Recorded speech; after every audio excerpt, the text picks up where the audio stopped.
berkatilah keluarga Saat Teduh. Dengan sebuah firman yang dari hatimu, suatu awas-awasan peringatan yang dari Roh Kudus. Sembunyikan hamba di balik salibmu, dalam nama Yesus. Haleluya, amin, praise the Lord. Langsung ambil Alkitab dan catatan kita, Bible study. Seperti luar biasanya, senang sekali bisa mengajar firman. The whole counsel of Jesus. Saya ingin kalau Tuhan izinkan bisa membagikan seluruh isi Alkitab ya, dari Kejadian sampai Wahyu. Pokoknya ngikut terus.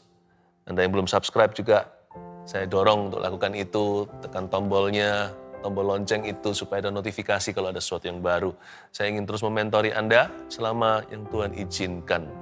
Membagikan seluruh nasihat dari Roh Kudus, dari Kejadian sampai Wahyu. Kali ini kita ke Kejadian pasal 19, beri judul Ujung Hidup Kompromi. Ya, sekali lagi judulnya Ujung Hidup Kompromi. Saya sih berharap supaya tidak seorang pun dari Anda nanti berakhir gigi jari, karena itu sekarang jangan kompromi. Jangan kompromi kalau nggak mau berakhir gigi jari. Karena orang yang kompromi itu seperti berusaha menjaring angin. Kenikmatan dunia itu semu. Percaya nggak? Suatu hari, semua yang kita nikmati itu, kita akan lupakan di ranjang kematian kita.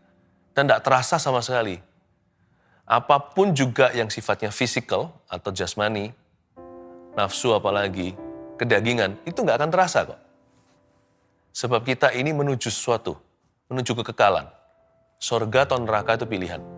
Itu nggak akan kerasa sama sekali. Apa yang di belakang kita, sebab kita akan menuju ke depan. Dan tidak ada yang bisa menahan. Setiap kita pasti akan mati masuk kuburan. Jadi sekarang tanya pada dirimu sendiri, what have you done? Apakah hidup kita itu kompromi melulu atau kita sungguh-sungguh cari kerajaan Allah? Apa kita isi hidup kita dengan makna atau sia-sia? Cepat lambat kita tua. Makanan yang enak sekarang, suatu hari kita tidak akan bernafsu lagi. Suatu saat kita akan hilang selera. Seksual juga sama. Bagaimana dengan orang yang kena kanker prostat? Kanker serviks dan sebagainya. Semua memori itu pun akan dilupakan. Everything, semua kegilaan dunia itu berakhir in pain. Saya ngomong begini supaya kita membuat suatu pilihan agar hidup kita jangan kompromi sekarang. Jangan sampai begini loh nanti, ini. Ya.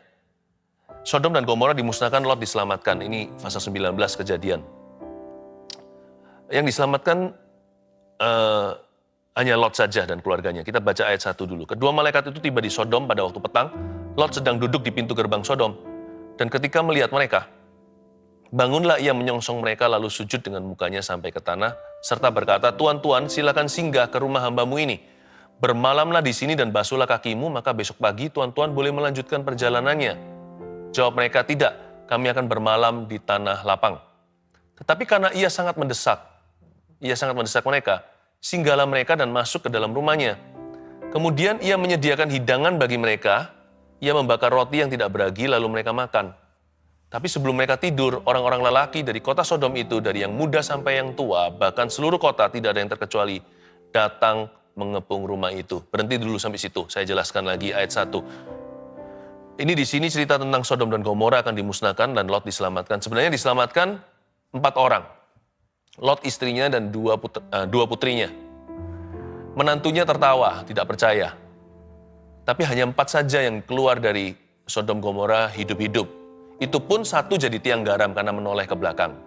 Jadi 4 kurang 1 tinggal 3, Lot dan 2 putrinya. 2 putrinya pun bukan orang benar, buktinya mereka tidur sama papanya. Papanya nggak tahu, ngeri sekali ya, bahkan tidak terdengar dosa seperti ini di kalangan orang-orang tidak percaya. Jadi sebenarnya yang diselamatkan berapa orang ya? 4 kurangi 1, tinggal 3, Lot dan 2 putrinya. 2 itu pun nggak beres, nggak benar, kurangi 2. Jadi sebenarnya cuma Lot saja. Hanya Lot 1 orang yang benar di seluruh Sodom Gomora. Ya ampun, kok bisa ya?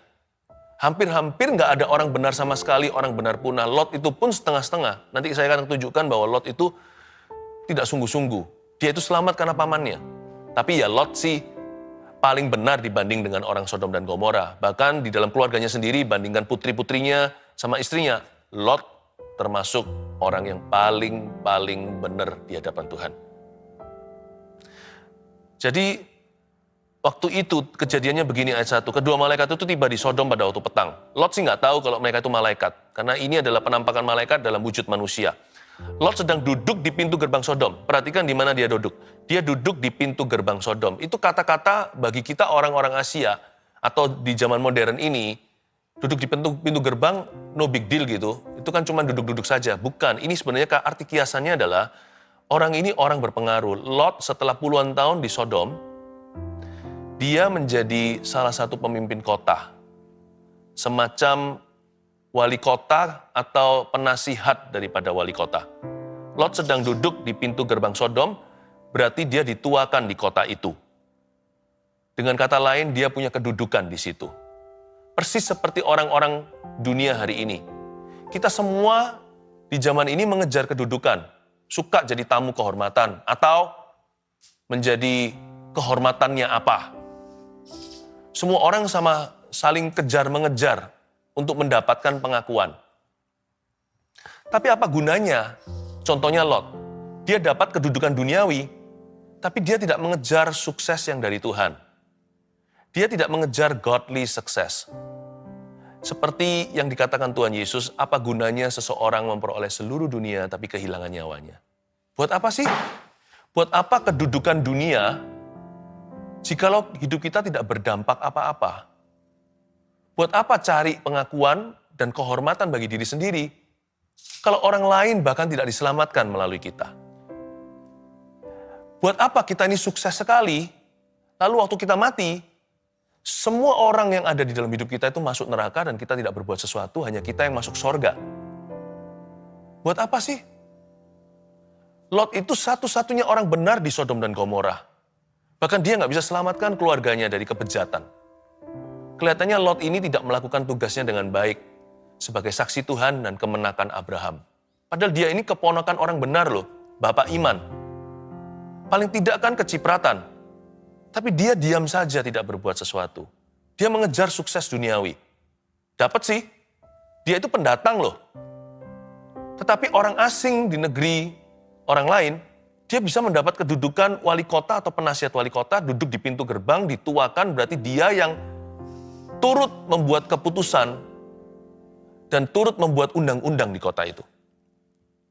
Tapi lihat, hidupnya itu nol besar. Besar sih, dia besar di mata orang dunia, tapi nol besar. Karena hidupnya tidak berdampak apa-apa bagi orang lain. Orang lain yang binasa ya binasa, keluarganya sendiri pun tidak bisa dia selamatkan. Lalu bukan hanya itu saja, dia sendiri pun pas-pasan. Dia itu nyerempet, betul-betul sungguh-sungguh hanya barely survive. Dia hanyalah selamat itu anggaplah untung-untungan. Dia itu nyaris ikut terbakar di Sodom Gomora. Dia nyaris binasa. Kalau saya lihat Lot ini adalah satu contoh hidup yang berakhir gigit jari. Padahal orang ini gede sekali, duduk di pintu gerbang. Abram aja enggak. Abram aja tidak mendapat kedudukan setinggi itu di Kanaan. Coba bayangkan. Coba ingat ini ya, ujung hidup kompromi itu apa? Dimulai dengan satu pepatah firman. Apa gunanya seseorang memperoleh seluruh dunia, tapi kehilangan apa yang lebih penting? Keselamatan contohnya. Untuk kehilangan nyawanya. Kita baca sekali lagi, kedua malaikat itu tiba di Sodom pada waktu petang. Lot sedang duduk di pintu gerbang Sodom, dan ketika melihat mereka, bangunlah ia menyongsong mereka lalu sujud dengan mukanya sampai ke tanah. Ini bukan menyembah ya, ini cara courtesy atau sopan santun Timur Tengah. Mereka itu hospitality-nya nomor satu. Ya, kalau mungkin di Eropa hospitality keramahan tidak seberapa, tapi orang Indonesia saya kasih contoh, itu dianggap orang-orang yang paling friendly, salah satunya di dunia. Dia sujud dengan mukanya sampai ke tanah, bukan karena dia tahu mereka malaikat, tapi orang-orang ini kelihatannya orang-orang asing yang berwibawa. Kelihatan seperti orang-orang yang bermoral tinggi. Dan Lot jarang melihat orang begini, makanya dia datang dan sambut mereka dan memberi mereka respect. Ayat 2, serta berkata, Tuan-tuan silakan singgah ke rumah hambamu itu. Lalu dia kasih mereka satu tawaran, ayo tinggal di rumahku. Mereka nggak mau. Kami mau berada di balai kota aja. Lot tahu bibit bebet bobot orang-orang kota Sodom Gomora. Dia berkata, jangan tuan-tuan nggak tahu apa yang akan terjadi. Tapi Lot tidak mau takut-takuti. Jadi Lot berkata, masuklah ke rumahku saja. Saya buka kok rumah saya. tinggal di rumah saya 1 malam. Saya siapkan makan, saya siapkan handuk, saya siapkan air hangat. Dan karena Lot itu baik hati, coba lihat ya, pada Lot ini yang sama yang bertengkar dengan Abraham, tapi dibanding dengan Sodom dan Gomora dia malaikat. Ya. Nah, ujung orang yang kompromi, orang yang hidup maksudnya orang yang hidupnya kompromi dengan dosa itu tidak akan terasa ketika mereka bergaul dengan orang-orang yang lebih rusak dari dia. Dibanding mereka, orang itu Kristen banget. Tapi kalau kita mau membandingkan diri, jangan bandingkan dengan orang-orang dunia. Kita bandingkan dengan orang-orang yang cinta Tuhan, maka kita akan merasa kita berdosa banget.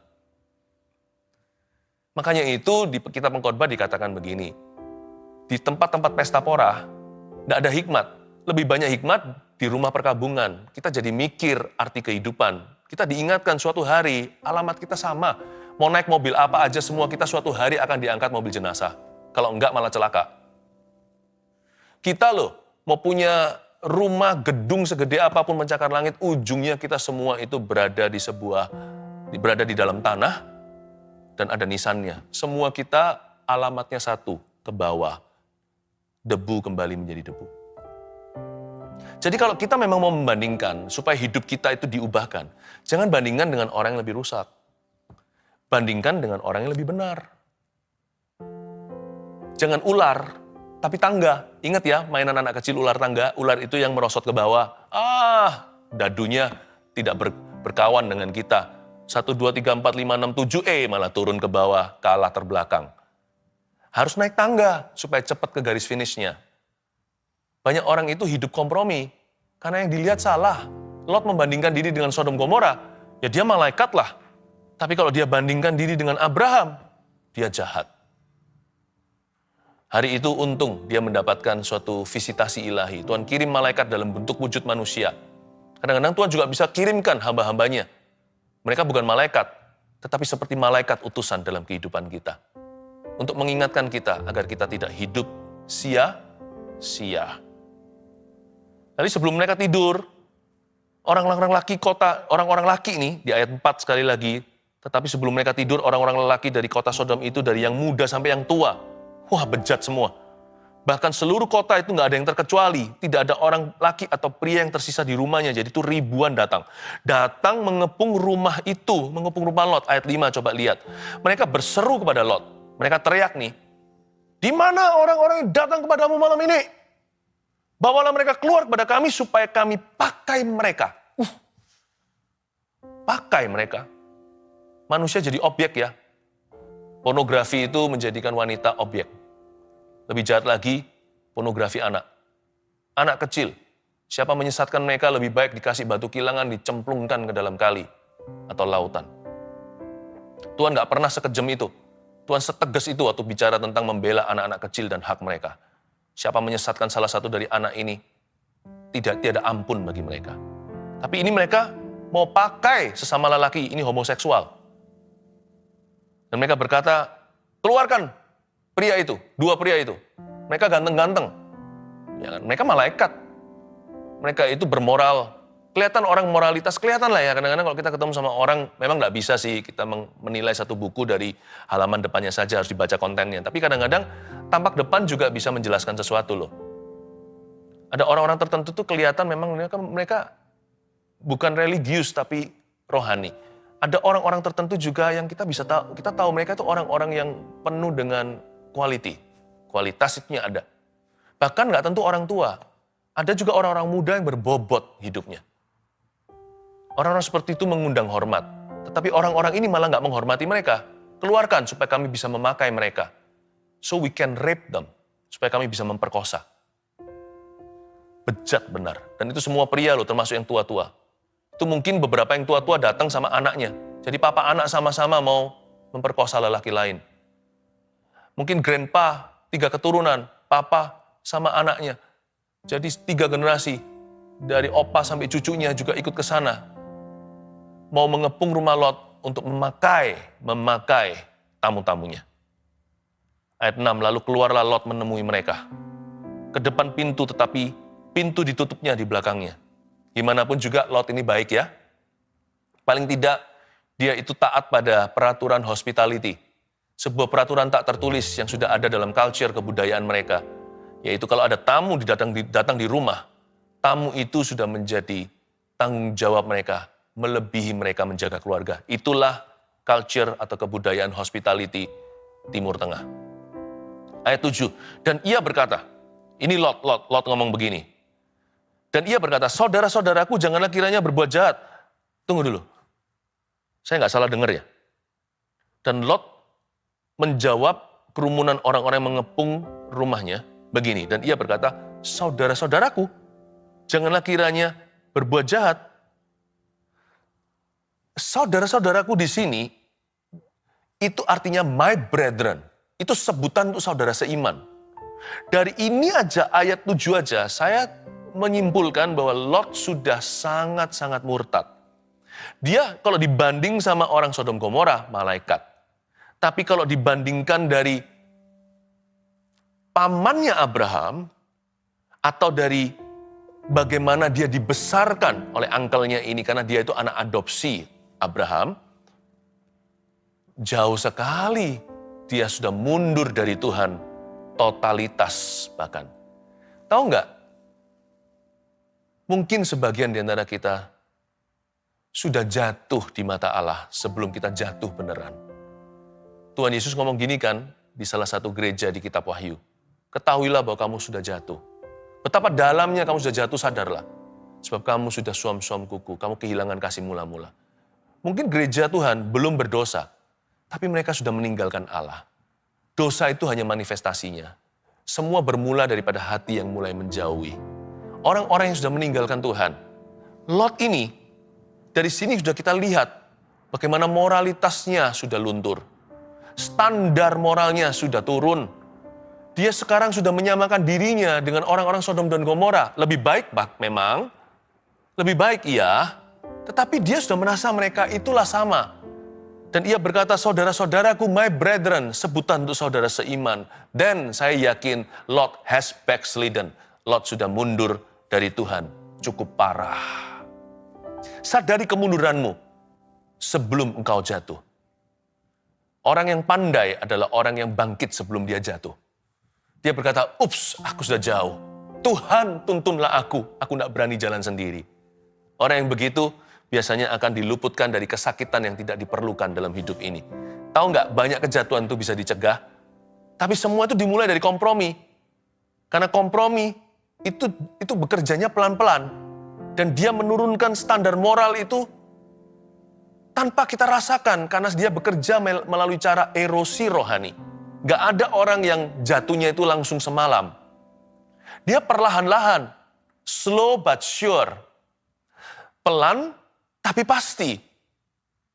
Karena itu, di sini saya lihat bahwa Lot sudah terbiasa dengan hidup kompromi dengan dunia. Kompromi dengan dosa. Kompromi dengan kedagingannya. Dia sudah nggak hidup untuk Tuhan. Dia hanya punya Tuhan. Dia sudah nggak hidup untuk Tuhan. Bukan lagi Tuhan yang pegang setir hidupnya. Tuhan Yesus sudah berada di passenger seat. Tuhan Yesus sudah berada di kursi penumpang. Lu ikut aja sama gua. Berkati aku seperti Santa Claus, aku minta apa? Sudah bukan lagi Tuhan duduk di pengemudi. Bukan lagi Tuhan yang pegang setir dan kendali. Banyak orang itu sudah jatuh, tapi belum ada kesempatan untuk beraksi dalam kejatuhannya. Atau sudah ada dosanya dikit-dikit, tapi belum sampai kelas kakap. Tunggu aja nanti waktunya. Dosa itu akan datang kalau dibuahi. Dan setelah dosa itu menjadi matang, dia berubah menjadi maut. Jangan sampai tunggu maut baru sadar karena terlambat. Kalau mau sadar itu pada waktu telurnya mau menetas, kita tahu itu snake atau ular beludak, cepat diinjak. Kebanyakan kita itu nggak mengerti karena yang namanya kompromi itu memang blinding. Orang kalau sudah mulai kompromi terbiasa dengan jalan-jalan biasa untuk tawar-menawar sama Tuhan. Orang seperti itu lama-lama sudah kebal sama Roh Kudus. Udah kapalan hatinya. Ayat 8, kamu tahu aku mempunyai 2 orang anak perempuan yang belum pernah dijamah laki-laki. Baiklah mereka aku bawa keluar kepadamu. Hah? Perbuatlah kepada mereka seperti yang kamu pandang baik. Loh. Hanya jangan kamu apa-apakan orang-orang ini sebab mereka memang datang untuk berlindung dalam rumahku. Aduh. Pertama-tama di ayat 7 tadi dia sebut mereka my brethren atau saudaraku aja sudah cukup shocking atau sudah cukup mengejutkan bagi saya. Ayat 8 itu saya seperti mau terlempar keluar dari kursi sofa ini. Gimana sih? Saya juga seorang ayah yang punya anak. Ini tamunya di dalam mau di apa-apain sama orang-orang luar. Mereka di luar sana itu ada huru-hara. Dia berkata, aku punya 2 orang anak perempuan ya. Ini yang belum pernah dijamah laki-laki karena memang belum menikah. Mereka punya tunangan. Ya, nanti kita lihat di ayat-ayat berikutnya. Dan Lot punya 2 anak gadis. Perbuatlah kepada mereka, terserah kamu mau apain. Tapi jangan apa-apakan tamuku. Loh kok begitu? Memang hospitality itu perlu. Tapi saya rasa ya, Lot sudah berlebihan. Begini loh, orang yang kompromi itu ya, anehnya apa? Dia akan berlebihan. Dia akan melebihi orang-orang dunia dalam dosanya. Dia, bagaimana saya jelaskan ya? Orang-orang yang terbiasa dengan jalan kompromi, kecil-kecil, tawar-menawar dengan Tuhan, curi-curi. Lihat nanti, ketika orang itu berada di dalam dunia, dalam pekerjaannya, dia yang nipu paling besar. Dia akan melebihi ketegaan orang dunia untuk saling menipu sesamanya. Nanti lihat ya, yang paling sok-sokan adalah anak-anak Tuhan yang setengah-setengah. Di dalam dunia pergaulan, nanti yang paling pamer adalah orang-orang Kristen yang Kristen-Kristenan. Tahu nggak? Mendingan nggak pernah jadi anak Tuhan daripada jadi yang setengahan. Karena nanti setelah roh jahat diusir dari kita ketika kita terima Yesus, 7 roh lebih jahat akan masuk, jadi total 8. Mendingan punya 1 roh jahat daripada 8 sekalian. Saya nggak ngomong begini mengiyakan orang-orang yang dibelenggu setan. Tidak. Kalau bisa semua orang seperti saya. Semua orang seperti kami. Setiap orang yang saya temui, saya harapkan mereka seperti kita. Yaitu orang-orang yang sungguh-sungguh sepenuhnya. Bukan sempurna, saya juga tidak sempurna. Tapi orang-orang yang mengejar kebenarannya. Saya harap Anda seperti saya. Tapi kalau Anda tidak mau seperti kami, atau orang-orang di dunia tidak mau seperti kita, mendingan jangan sekalian. Jalan setengah itu bukan jalan sama sekali. Yesus tidak berkata, akulah jalan separuh-separuh. Akulah jalan setengah-setengah. Dia berkata, akulah jalan, titik. Kebenaran, titik. Hidup, titik. Mau hidup, hidup untuk aku. Mau benar, benar sekalian. Mau jalan, jalan tuntas. Jalan sampai jauh. Apakah terlalu radikal? Terlalu ekstrim? Nggak bisa. Kita nggak bisa terlalu ekstrim dan radikal untuk hal-hal yang benar. Kalau ekstrim dan radikal untuk hal-hal yang konyol dan nggak perlu, itu namanya eksentrik. Itu yang nggak perlu. Tapi untuk mengasihi, kita nggak bisa terlalu ekstrim loh. Untuk kudus, kita nggak bisa terlalu menjaga loh, karena lebih gampang untuk jatuh. Untuk kompromi dalam kekudusan mata contohnya. Kalau kita nggak jaga, itu bisa keterusan. Keinginan, itu kalau diterusin, itu nggak ada batasnya. Dan juga nggak ada tanggal kadaluarsanya. Seperti kecanduan, seperti narkoba, diteruskan sakau suatu hari akan mati karena overdosis. Jadi sebenarnya, kita itu nggak bisa terlalu radikal sama Tuhan. Karena dunia ini radikal melawan iman kita. Karena godaan itu radikal untuk menjatuhkan. Jadi kita nggak bisa keterlaluan tuh nggak bisa. Saya kalau hal-hal yang bukan prinsip, saya moderat aja. Ya, jadi nggak usah mencari perhatian, caper gitu ya bahasa anak muda. Tapi kalau hal-hal yang sifatnya di dalam kerohanian yang sesungguhnya, oh jagalah dengan segala waspada. Kata segala waspada itu kalau perlu beri nyawa. Kalau perlu kita berani mati untuk itu. Yusuf itu lari. Dia bukan jogging pelan-pelan atau jalan ketika dia digoda sama istri Potifar. Oh, mungkin karena istri Potifar itu tante-tante. Siapa bilang? Potifar itu adalah asistennya Firaun. Jadi istrinya dia pasti muda. Istrinya dia itu adalah runner-up Miss Egypt. Dia adalah juara 2-nya Miss Universe di Mesir. Jadi Yusuf pasti tertarik juga, mungkin, bukan pasti, mungkin tertarik, saya nggak tahu kan. Nah, kalau nggak gitu dia nggak akan lari terbirit-birit. Dia lari dengan sekencang-kencangnya sampai jubahnya ketinggalan karena ditarik sama si wanita. Jangan jogging kalau lari dari dosa. Dari pergaulan yang salah. Dari sia-sia hidup foya-foya. Jangan jogging, cut off. Cut off at loss kalau perlu. Cut off itu cut off di titik rugi. Supaya jangan sampai kita kehilangan nyawa. Buat apa memperoleh dunia kalau yang lebih penting melayang dari kita? Oh, luar biasa. Pastor Philip apakah nggak terlalu serius, terlalu sungguh-sungguh? Saya orangnya nggak serius, kalau bercanda-bercanda. Tapi kalau hal-hal yang berurusan dengan Tuhan, prinsip-prinsip kebenaran, saya serius 100%, 1000%. Tidak mau kompromi, karena saya tahu, saya kenali daging saya. Kalau saya kasih sedikit candu, dia mau terus itu. Saya tahu saya dulu sebelum diselamatkan Tuhan, saya itu orang seperti apa. Saya tahu biak saya gimana saya bisa kembali ke jalan lama kalau saya tidak sungguh-sungguh mengejar kebenaran. Saya tahu kok, daging saya ini masih Adam dan Hawa. Karena itu jangan kompromi ya. Lalu Anda lihat di sana ayat 9, tetapi mereka berkata, enyahlah lagi kata mereka, orang ini datang ke sini sebagai orang asing dan dia mau jadi hakim atas kita. Who do you think you are? Sekarang kami akan menganiaya engkau lebih daripada kedua orang itu. Waduh, Lot dalam bahaya. Lalu mereka mendesak orang itu, yaitu Lot, dengan keras. Dan mereka mendekat untuk mendobrak pintu. Ini sudah mulai anarkis.